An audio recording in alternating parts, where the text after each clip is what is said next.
Y estamos de vuelta, ahora sí. Hoy nos trae facturas alguien muy especial, ¿no? Increíble. La verdad, si lo hubiéramos planificado. Por favor, que pase Emiliano Jacobiti, por favor. Un aplauso, ¿no? Alguien que trae algo acá, no lo puedo creer. Finalmente llegaron las facturas, viejo. Excelente. ¿Cómo va? Buen mediodía. ¿Te gusta alguna factura en especial? No. Bien, Para mí una fuera. Le dejamos los vigilantes. Mientras no sea el vigilante, sí, Le dejamos total. los vigilantes al invitado que viene. Bueno, dale. Después te contamos quién es el invitado que viene. Jaco, vamos a arrancar con primero, obviamente, gracias por estar. Gracias a Marcelo también, que debe estar mirando y que fue el artífice también de que esto pase. Quiero arrancar con una foto que la verdad la encontramos en las redes sociales. Ya la estás viendo ahí. Sí. Y creo que tiene mucho que ver con el inicio casi de todos nosotros en la militancia. A ver, May, ¿me la podés pasar ahí al aire? Ese es un Jaco de qué edad? 26. 26 años. Uf. Eso es la ¿Dónde es presentación de un libro que había editado Mariano Echenique mientras yo era presidente de la FUA. Un montón de datos, ¿te acordás? Para que haya Está pasado Raúl, tanto tiempo. y el otro que está ahí es Juan Picasari, que era secretario de la FUA, cuando yo fui presidente. ¿Qué fue un Jaco de 26 años? Ya venía con un recorrido militante bastante grande, por ende voy un poquito más atrás, pero ¿por qué Franja Morada? ¿Por qué Unión Cívica Radical de Pibe? Que es una pregunta que a nosotros nos la hacen y es más raro que nosotros, nosotros como pibes hemos elegido el radicalismo, pero bueno, en tu caso ya había una Unión Cívica Radical bastante más muy presente en la sociedad, ¿no? Pero ¿por qué? ¿Por qué radicalismo y por qué Franja Morada? En mi familia se discutía mucho de política. Mi viejo era militante, después fue funcionario del gobierno de Raúl. Siempre milité en la Juventud Radical, porque estudiaba cuando iba a su comité en Maipú y Esmeralda, en lo que antes era la sección 20. Y me acuerdo que me dejaban en el Comité Capital cuando tenía que hacer el ingreso para el Pellegrini. Y ahí conocí un montón de gente que ahora tengo más relación, digamos, y que hace muchos años que los conozco. Siempre me interesó la figura de Alfonsín. Era muy chico, no tenía conciencia, pero creo que sí fui a la marcha de cuando fueron en contra de los levantamientos. Y en el secundario no milité porque militaba en el barrio, había medio pica entre el barrio y la franja. Vos ibas al Pele, pero no militabas en... No, Bien. no, empecé a militar en la universidad. Sí, ganaba la franja. En ese momento perdió después con una agrupación que se llamaba Los Escopetas. Qué hermosos los nombres de las agrupaciones en la secundaria, ¿eh? Eran Sí. una cosa bien bizarra. La Sí. Spider-Man existió en el Pele también en un momento. Sí, bueno, pero empecé a militar en la universidad. No, ni bien entré, pero empecé a militar porque un amigo del secundario militaba en la universidad y siempre me hinchaba por qué militaba en un lado y en el otro no, y bueno, ahí empecé a militar. Y ahí sentís que cambiaste tu visión sobre lo que era la militancia, en este caso estudiantil, porque, digamos, tu crecimiento, digamos, inicial va por la militancia universitaria. Sí. Más allá que, bueno, después fuiste presidente del Comité Capital 2 veces, fuiste presidente de Juventud Radical también. Sí. Ya después tu militancia se hace mucho más partidaria, pero al principio estudiantil. ¿Qué diferencia principal encontrás con la militancia partidaria? Nosotros con Piera hablamos muy seguido y yo veo esos cambios en las culturas, sobre todo en lo que tiene que ver con la interacción con otras agrupaciones y esas negociaciones y por ahí un poco más de gestión, ¿no? Pero ¿qué diferencia encontraste vos cuando fuiste a la militancia universitaria con respecto a la partidaria? La militancia universitaria es todos los días, todo el tiempo. Claro. De movida tenés que poner la cara con los estudiantes desde las 7 menos cuarto de la mañana hasta las 11 y pico, que terminan de cursar, y estás tomando decisiones todo el tiempo.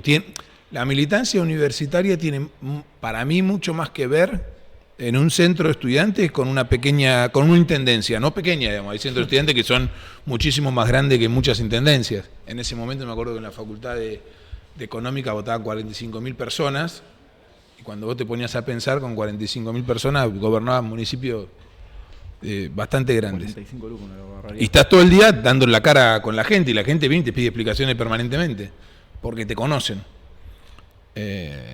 incluso en las facultades más grandes, ya empezás a ver lo que es la influencia de un medio de comunicación.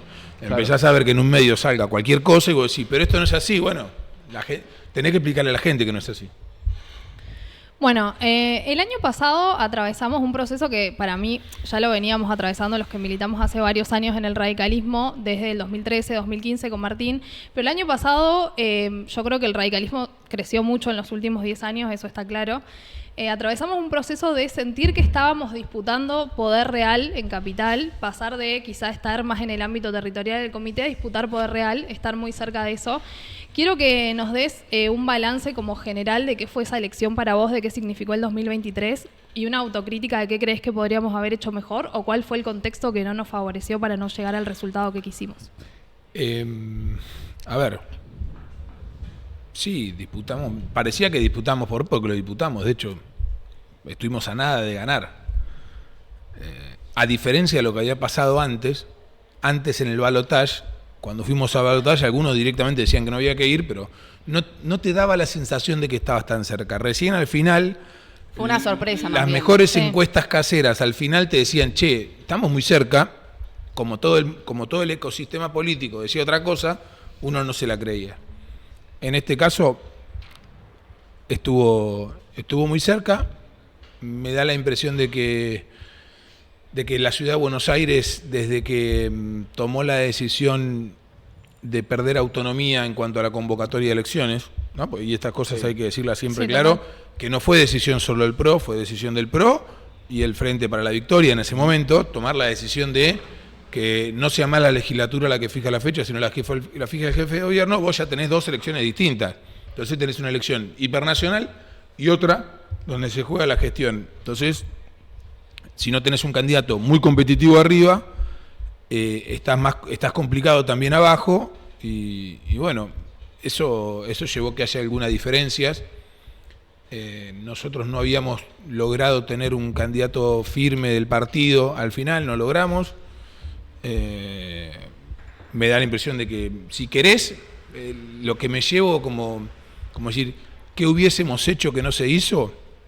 Y hacer un poquito más de fuerza para ampliar el frente Juntos por el Cambio, aunque se vaya el que se tenga que ir. La verdad, no sé qué me hubiese quedado por hacer, porque en su momento más no podía empujar, no era una decisión que tenía que tomar el radicalismo solo, ¿no? Y creo que eso fue un error. De hecho, si mirás después los resultados, nosotros decíamos que si ganaba esa interna Patricia Bullrich, iba a ser funcional a Massa de Milei y terminó siendo así. Sí, total. ¿No? Pero bueno, la verdad que no pudimos revertirlo. Y ahí, frente a eso, vos lo dijiste que no tuvimos candidato. Desde el 2011 no tenemos un candidato por el radicalismo, un candidato radical a presidente. ¿Cuál fue el del 2011? 2011, Ricardo Alfonsín. Alfonsín. El del 2011 fue Ricardo Alfonsín. ¿No? Perdón, yo tenía 12 años, no votaba en esa época, pero confirmemos que era Alfonsín. Desde ese momento no tenemos un candidato firme. Me refería que no fuiste había entendido como radicalismo solo. Como radicalismo solo, el último Ricardo, fue Moró en el 2003. No, por eso. Claro. Ricardo fue, pero como el frente, creo que se llamaba... ¿No era UNEN? No, UNEN fue después. 2013. Udeso, ¿no era? Udeso. Sí. Creo que era Udeso. Sí. No sé, yo estaba haciendo... Igual ahora del chat seguramente no lo van a decir. Pero, entendiendo que ahora la lógica es de coaliciones, ¿no? Que así además está empezando cada vez a avanzar más el mundo. ¿Qué opinión te merece eso de que no hayamos tenido un candidato y cómo nos preparamos de cara, un poco pensando al 2027, para finalmente sí tener un candidato del radicalismo y no estar siempre corriendo atrás de algún candidato que no nos termina de conformar o de representar? Nada, no haber podido tener un candidato es una frustración por un lado, por otro lado era algo que podía pasar porque el radicalismo no gobernaba lugares con mucha visibilidad nacional, ¿no? Y eso te generaba un problema, porque cuando vos construís un candidato, también tratás, sobre todo en el radicalismo, que sea un candidato que tenga chances de ganar o de ser competitivo, digamos, ¿no? Y no lo pudimos hacer, fue frustrante, obviamente, pero, a ver, a mí, te soy honesto, el frente que habíamos armado, Larreta me parecía que podía ser un buen candidato a presidente porque lo que proponía estaba dentro de las alternativas que había, era la mejor. Yo era de los que decían no se puede, para mí lo más triste no fue no tener un candidato propio, sino que haya radicalismo en los dos lados. Yo discutí con un montón de amigos que le decía, mirá, no me vengan a hablar de ir con Patricia Bullrich, porque yo no voy a ir con Patricia Bullrich por más que me lleve a ganar. ¿Me entendés? Para mí el problema no fue no tener un candidato, sino que haya radicalismo por todos lados. Totalmente. O puedes no tener un candidato porque te guste otro candidato que es parecido pero mejor. Estás en un frente electoral, es lógico. Ahora, que haya radicales que hayan ido con Larreta y que hayan radicales que hayan ido con Patricia Bullrich, que decían completamente lo opuesto. De hecho, Patricia Bullrich, después de que perdió, hizo un frente con Milei. Larreta se quedó en su casa. O sea que las diferencias que tenían entre ellos eran muy grandes. Bueno, el problema que para mí tiene el radicalismo es que fue con los dos. Total. Y que es, mira, el que te deje mejor va. Bueno, para mí eso no sirve. Porque la gente no te identifica como un conjunto de ideas. Entonces tenés un problema. Tenemos el video de los Avengers. Hay un fragmento de Avengers que tenemos en un bar defendiendo a la ciudadanía que quiero compartir con Jaco. Ahí lo tenemos. Contame un poco de este momento, Jaco.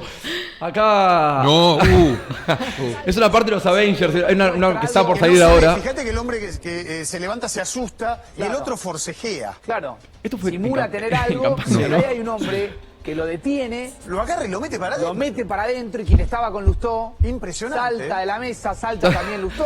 Es excelente. Ya, ahora se sabe que sos cinturón negro de Muay Thai, con lo cual eso por ahí te ayudó bastante Es también. en el excelente momento, porque ¿no? además lo agarrás al chabón, tipo, vení para acá, flaco. Pero contame, ¿qué fue esa situación? ¿Fue en campaña, no? No, sí, estábamos comiendo Sí. con Martín en campaña. Sí, previo a una campaña. Y entraron a robar al restaurante, ¿viste? Y el tipo empezaron a forcejear con un arma, topa un reloj de porquería que tenía uno que no se lo quiso dar, ¿viste? Y que se vaya. No, nada, un escándalo.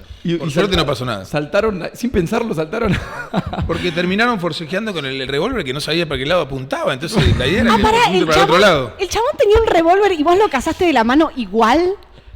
O sea, ¿no te dio miedo? Pero fue, Claro. la verdad, si lo tengo que hacer hoy, salgo corriendo. Salí ¿eh? Sí, corriendo. muy buena reacción. Sí. Muy buena reacción. Pero es Salgo, medio salgo instintivo. corriendo. Fue instintivo, digamos, no lo pensaste tanto. No, porque vos veías un tipo que por ahí apuntaba para otro lado, por ahí apuntaba para el otro. De hecho, cuando estaba en el piso, gatilló un par de veces, después la bala no le salió porque estaba mal el revólver, No. pero no sabíamos que estaba... Bro, qué miedo. No, terrible, terrible. Che, ahí están, bueno, gracias a todos los que están comentando. Ahí, bueno, con el video se están celebrando también la militancia activa, ¿no? Que llevamos adelante también por la seguridad de la Ciudad de Buenos Aires. Sí. ¿Cómo ves la Unión Cívica Radical actual? Estamos en un momento en donde el proyecto nacional, si se quiere, tiene algunas vertientes distintas y tiene, no sé si proyectos distintos, pero sí una propuesta que todavía está por unificarse. ¿Cómo ves eso y cómo ves sobre todas las cosas con una perspectiva de futuro un radicalismo que está debatiéndose entre la oposición y pareciera un oficialismo soft, un acompañamiento ahí de algunas propuestas que en principio son medio, me parece, polémicas para con la ciudadanía? Mirá, lo primero que hago Sí. es tratar de no adjetivar. Ok. No sé si el hard es uno o el soft es el otro. A mí lo que me parece es que no podés tener, como te decía antes, dos tipos de radicalismo. La amplitud térmica del PRO era tan grande Sí. en la elección pasada que vos tenías un Larreta que se quedó en la casa y un Patricia Bullrich que se fue con Milei. Bueno, vos no podés tener un radicalismo que haya ido con los dos. Lo mismo pasa hoy. Yo creo que vos tenés que el radicalismo tiene que definir un conjunto de ideas. Bien.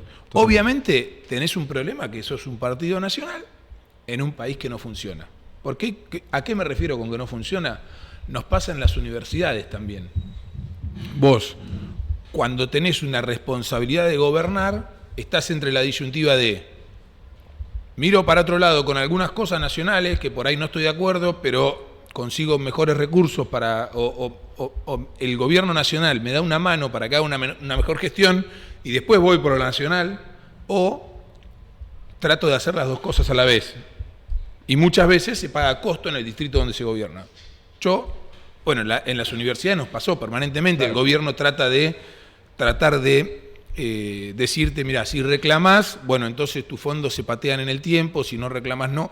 Por eso es y era muy importante que se sancione una ley de financiamiento universitario donde el financiamiento sea automático y vos no tengas que esperar que el secretario de política universitaria de turno te mande los fondos. Entonces vos partís con un radicalismo federal que gobierna 5 provincias que cada una tiene sus problemas. En algún caso, como el de Chaco, tenés una provincia que la acabas de agarrar ultra fundida. Sí. En el caso de Puyaro tenés una provincia que pelea todo el tiempo con los narcos, que todo el tiempo tenés que estar dependiendo del gobierno nacional para un montón de cosas, desde para controlar una cárcel hasta para que te mande un patrullero, que por ahí te termina mandando más patrulleros Kicillof que el gobierno nacional. Entonces son un montón de cosas que tenés que administrar. Para mí hay una forma de hacer las dos cosas. Yo, si me preguntás a mí, yo creo en un partido donde vos tenés una organización política que define cuestiones estratégicas y el resto las Claro. respetas, no diputados y senadores que responden más a los lugares donde los pusieron que al partido en general. ¿Por qué? Porque si no, sos demasiado débil ante el Poder Ejecutivo. Por eso, cuando pasó lo de las universidades, lo primero que tratamos de hacer fue decir, bueno, mirá, una cosa no nos va a condicionar la otra. Nosotros tenemos que hacer un reclamo, y si en el reclamo tenés que llevar a la medida máxima y la sociedad no te acompaña y te fue mal, bueno, vos sí estás tranquilo con que hiciste lo que tenías que hacer. En la marcha se vio un radicalismo. Todos del lado de la defensa de la universidad pública. En la marcha se vieron todos los radicalismos. Si querés, para mí, el problema mío fue que después en la sesión no bajaron los radicales. Gracias. A ver, pará. Sí, obvio. Hay que decir las cosas como son. Para mí es mucho más importante. A ver, el peronismo también podría haber convocado una sesión mucho antes de la marcha. Totalmente. Lo hizo después de la marcha. Ahora, no importa cuándo el otro lo hace. Para mí, cuando son cosas que tienen que ver con tu identidad y con lo que vos crees, si yo me tengo que sacar una foto con el que sea, con Milei o con Cristina, pero eso implica que después junto a los consensos para una ley que le dé autonomía y financiamiento a las universidades, lo hago. Totalmente. ¿Qué me importa con quién me saco la foto? Es lo que yo digo. Sí. Entonces, digo, no, me parece que en eso, ahí tenés los diferentes problemas. Algunos con buena intención, otros con especulación, pero para mí lo que necesita el radicalismo es ser claro. Por ejemplo, ahora viene el Pacto de Mayo. ¿El radicalismo va a ir o no va a ir al Pacto de Mayo? Eso no es lo importante. Lo importante es cuál es la condición que pone el radicalismo para ir. A ver, si vos me preguntas a mí, ¿qué quiero yo? Que el radicalismo diga, ¿cómo no voy a ir al Pacto de Mayo? Estas son las 10 cosas que propone mi ley. Bueno, estas son las que quiero que se incluyan yo, que quiero yo que se incluyan. Y si no están, no voy, y si están, voy. No es que yo quiero que a mi ley le vaya bien o que le vaya mal. Yo quiero que le vaya bien o mal a la gente. ¿Qué esperas del Pacto de Mayo, ya que lo traje? Te quería preguntar de las universidades también, pero te pregunto primero el Pacto de Mayo porque lo acabas de traer. Yo lo que espero del Pacto de Mayo es... Me parece un gran nada el Pacto de Mayo. Primero que... Me parece un gran nada por ahora el No, Pacto pero de a ver, Mayo. si vos decís, por ejemplo, cosas tan generales como el Estado tiene que tener un peso del 25%, ¿puede estar bien o puede estar mal? Si para llegar a ese 25% yo no digo cómo voy a hacer y desfinancio los jubilados, desfinancio las universidades, para mí está mal, no quiero saber nada. Bastante parecido a los consensos de Washington el Pacto de Mayo. Bueno, por eso, pero yo lo que digo es, vos tenés que como institución, porque si no después te van a decir, no, mirá, si vas al Pacto de Mayo y no está claro por qué, van a decir, no, mirá, te estamos bajando el presupuesto de las universidades, de los jubilados, para llegar a lo que vos votaste en el Pacto de Mayo. Claro. Entonces, hay que decir, ¿a qué vas a llegar y cómo? Para mí el radicalismo tiene que definir en su Comité Nacional y en su convención cuáles son las cosas que quiere incorporar al Pacto de Mayo. Total. Y después voy a cualquier pacto, con cualquiera, si yo tengo en claro por qué. Y si no tengo en claro por qué, me quedo en mi casa porque va a terminar mal. Yaco, clave lo que estás diciendo. En ese sentido, ayer leíamos, yo leía particularmente una nota que hablaba de las similitudes ideológicas y del acercamiento, no sé si con información o simplemente por las cosas que estaban ocurriendo en la política, entre Facundo Manes y Martín Lustó. Y en ese sentido hablaban del 2025, que si bien nos queda lejano, yo creo que es un momento en el cual debemos rediscutir estas cuestiones que quiere el partido y posicionarlo para redefinir una candidatura presidencial en el 2027, que era parte de lo que veníamos charlando anteriormente. ¿Cómo ves ese 2025? ¿Ves la posibilidad de armar una coalición de centro en donde estemos representados, donde lideremos quizá esa coalición de centro y podamos expresar estas cosas que queríamos y que todo el radicalismo se encuentre unido? ¿O sentís que no puede llegar a ser una posibilidad que todo el radicalismo esté unido, que hay varios que están como coqueteando con el PRO y la Libertad Avanza? ¿Cómo ves ese camino al 2025? Te lo digo para mí por orden de importancia. Lo primero, yo quiero que el radicalismo tenga unidad, lo primero que quiero es que tenga identidad clara, después, dentro de esa identidad, unidad. La unidad Vos me decís, ¿tuviste un radicalismo unido cuando había uno con Patricia y otro con Larreta? Para mí no. Ahora, el partido no se rompió. Vos tenés un bloque. Me pasó a mí los 2 primeros años que fui diputado. El bloque votaba, siempre todos distintos votábamos. Y vos me decís, ¿tenés un bloque? No. Ahora, había un bloque, pero votaban todos distintos. Entonces, yo lo que digo es, primero la identidad. Primero qué querés, después la unidad. Si no, lo que terminás haciendo es una unidad forzosa que la gente no sabe qué sos, no sabe con qué identificarte. Entonces me parece que ahí es donde hay que trabajar. Después, creo que la Argentina va camino a repetir un error. ¿Cuál es el repetir el error? Va camino a pretender otra vez instalar una grieta. ¿Sí? Esta cosa de, si vos no estás con todo lo que dice Milei, sos K. No, no soy K, flaco. ¿Por qué voy a ser K? Yo no soy K si no estoy con todo lo que quiere Milei. ¿No? Esa cosa de, y veo que ante la falta de resultados, porque para mí, a ver, ¿es un resultado bajar la inflación? Sí, perfecto. Ahora, la inflación es un indicador. Para mí el resultado es si la gente está mejor o peor. Vos podés tener un valor adquisitivo del salario que siga la inflación y podés tener una inflación baja que el valor adquisitivo del salario no la siga y te pasa lo que está pasando hoy. Todos los locales vacíos, el poder adquisitivo se te disminuye mucho, aunque la inflación por ahí parezca que baja. No, de hecho baja, no parece. Entonces, yo lo que creo es que lo que a nosotros no nos puede pasar es caer en la grieta otra vez. Veo que de ambos lados van a intentar decir, si no estás acá, estás allá. Bueno, yo no estoy ni con Milei, ni estoy con Cristina. Excelente. No es así. En ese recorrido vos hablaste de identidad. Y hay mucho que se va al radicalismo, después le da elección al radicalismo, y yo lo que digo es, mirá, ¿por qué no ponemos a pensarnos cómo somos para adelante? Porque si yo me tengo que poner a pensar que vos no le pediste la renuncia al presidente después de la fiesta de Olivos, cuando cerraba las escuelas, nos cerraba todo, se moría de gente, no teníamos vacuna y encima se cagaba de risa en Olivos. Digo, ¿qué carajo le venís a decir al radicalismo ahora, flaco? Tremendo. Entonces, ¿qué me parece? Me parece que todos los opinólogos del radicalismo lo primero que tienen que hacer es opinar sobre el espacio donde están. ¿Sí? Porque, a ver, si no, que me vengan a decir por qué, a ver, ¿quién tiene más relevancia? ¿Petri en el radicalismo, Patricia Bullrich en el PRO o Scioli en el peronismo? Seguramente el radicalismo es el que está menos vinculado con Milei. Sin duda. Bueno, las cosas son como son, a uno le pueden gustar o no. Totalmente. Vos hablaste ahí de la identidad que me parece importante. ¿Cuáles son los aspectos principales de esa construcción identitaria en el radicalismo que vos planteás? ¿Qué quiere Emiliano Jacobiti para la Unión Cívica Radical Nacional? Yo quiero que el radicalismo pelee por una Argentina moderna y de iguales. Y no es el eslogan de la campaña que teníamos con Lustó. Salió por algo. ¿Por qué? Primero porque descartás que sea democrático. Bueno, hoy ya te lo traigo de vuelta, no descarto que sea democrático. Porque las cosas que hace el presidente, desde la envergadura que tiene el presidente, no son democráticas. Lo que vemos que está pasando con los medios de comunicación, a ver, una cosa es que haya una noticia falsa. Ahora, cuando vos ya tenés una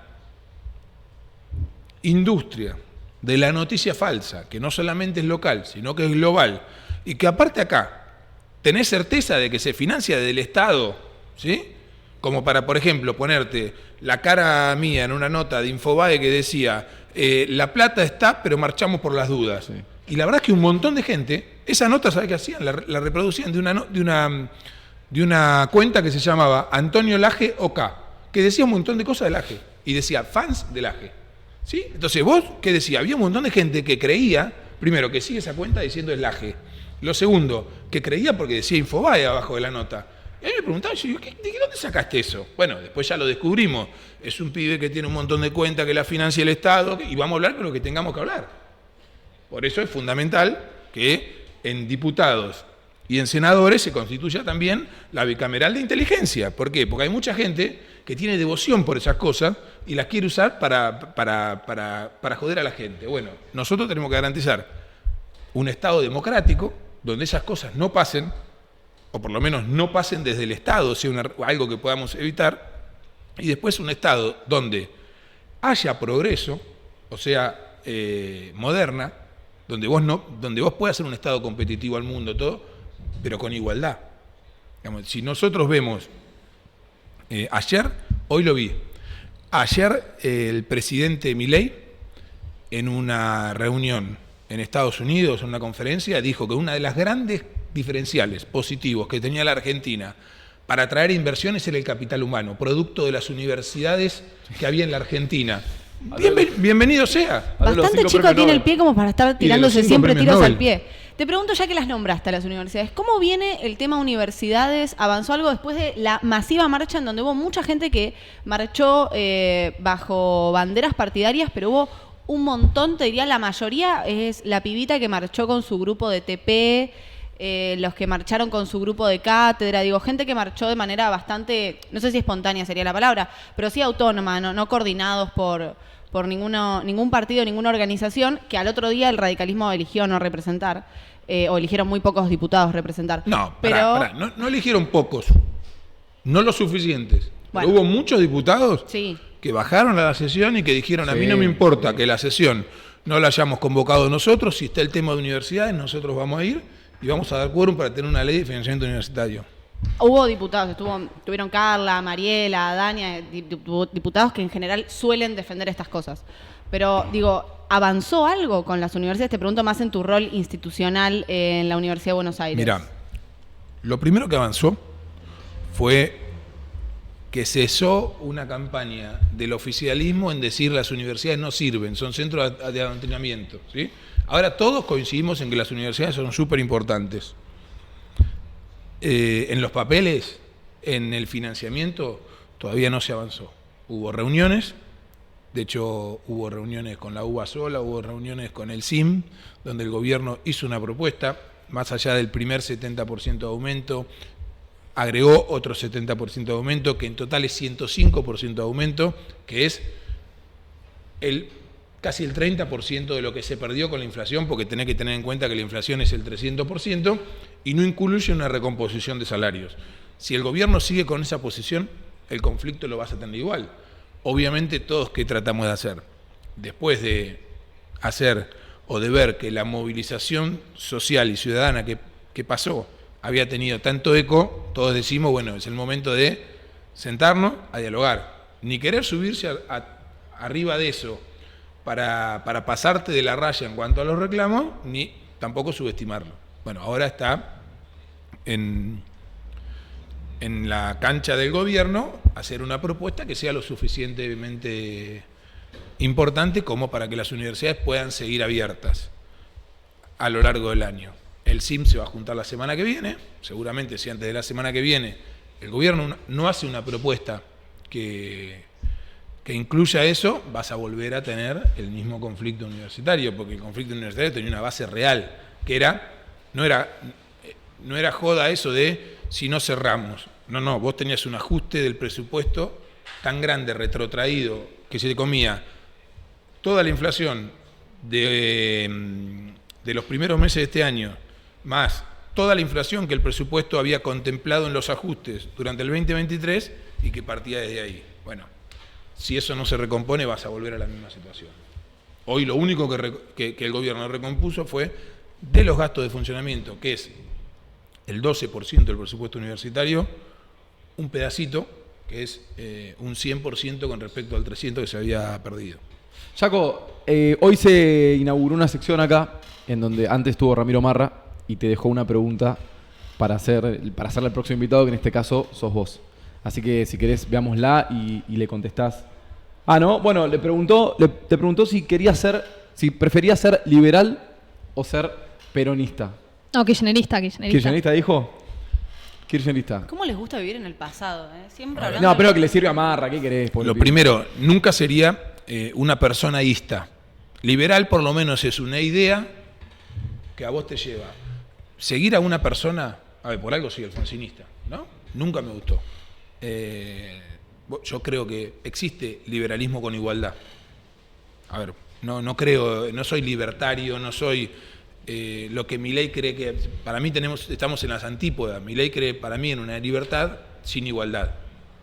Es una libertad donde sobrevive el más fuerte. Bueno, yo creo en la libertad donde aparte de libertad tenés igualdad.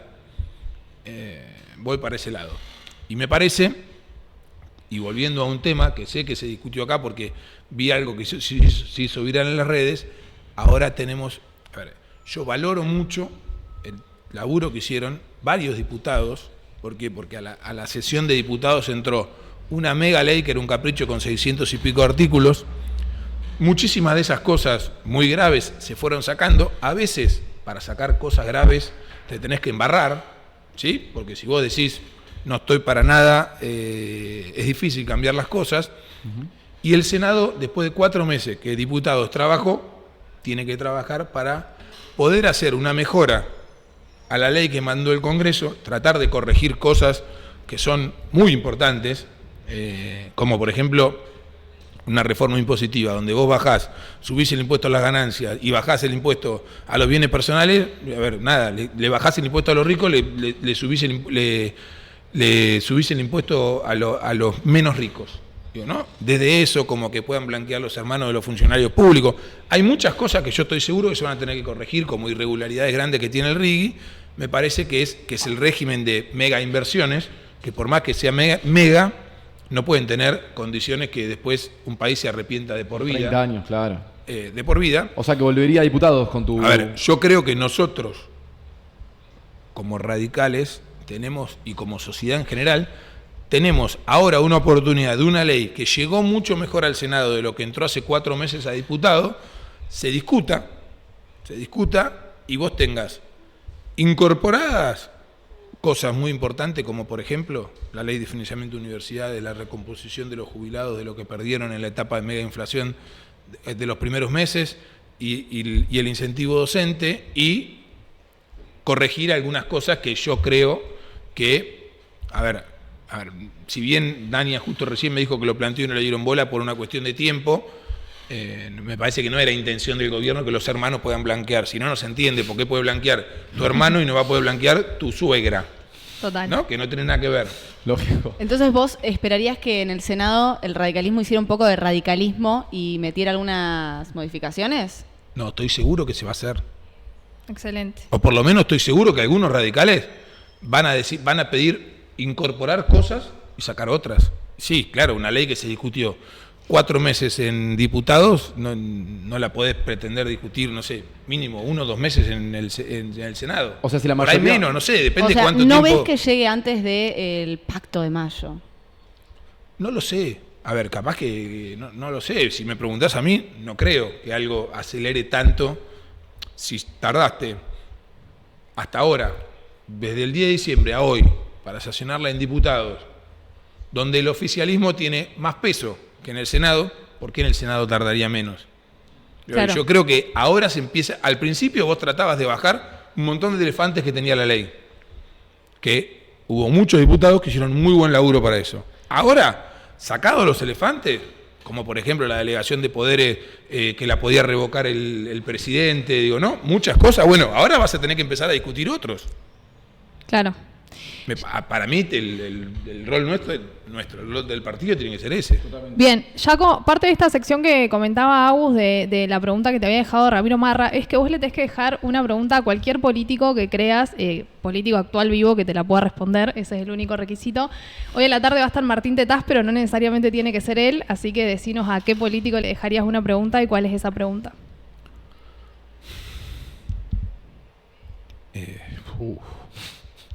Ten en cuenta que acá vienen todos, ¿eh? O sea, acá viene el kirchnerismo, Sí, los sí. liberales, radicales más de acá, radicales más de allá. Mañana viene De Angeli. Elijan ustedes una, A Petri, a elijan Petri. ustedes una persona que sepan que, elijan una persona que sepa que va a venir, que no esté Tetaz, y yo les digo qué pregunta. No vale radical, no vale radical, Euge ¿ok? te tiró una piedra directamente. No le digas Bueno, así, por está No, favor. bien. pero hagámoslo más fácil. Ustedes elijan la persona que sepan que esté por venir, que no sea Martín Tetaz, y yo le dejo una pregunta para él. No creo que venga, pero queremos una reflexión para Petri, para Luis Petri. ¿Qué opinas de toda la situación que está? ¿Por qué no pide la licencia del partido si quiere ser parte de un gobierno que el partido no integra? Excelente, muy bien. Yo creo que Bueno, mejor cierre no aplauso. vamos a tener, muchachos. Jaco, muchísimas gracias en serio por tu tiempo y tu Muchísimas gracias a generosidad. ustedes. Y los felicito por el espacio. Muchas gracias. Te vamos a Gracias. volver a invitar. Gente, no sé, ¿nos tenemos que ir o tenemos unos minutos más? Vamos a una tanda y hacemos las Ahora últimas... metemos la tanda. columna de Guada. Estamos ahí arriba. Metemos tanda sin canje todavía, no hay...